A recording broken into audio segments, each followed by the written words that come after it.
heard by lawyers and that shows up in the records, that can be a very big hurdle to overcome when trying to settle the claim for a reasonable value.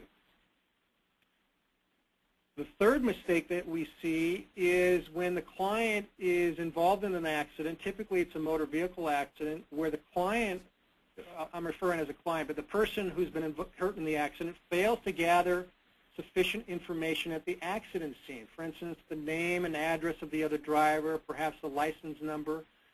Perhaps there are witnesses that see the accident, and yet those persons' names and addresses are not collected.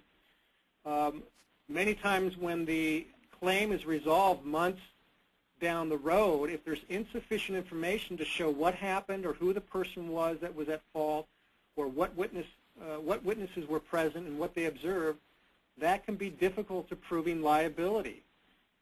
For me, it's not uncommon for us to get into a claim and for stories to change.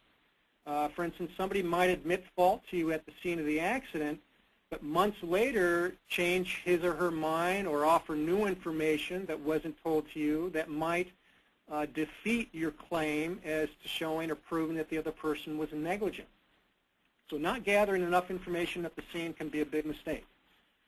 The fourth mistake is if the client or the person gives too much information to the other person's insurance company.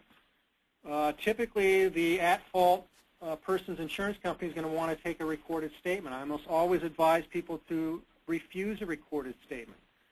One, the recorded statement is for the benefit of the insurance company, and two, at worst, it will, or at best, it will simply reinforce what you already know, and at worst, it will provide information, recorded information for the insurance company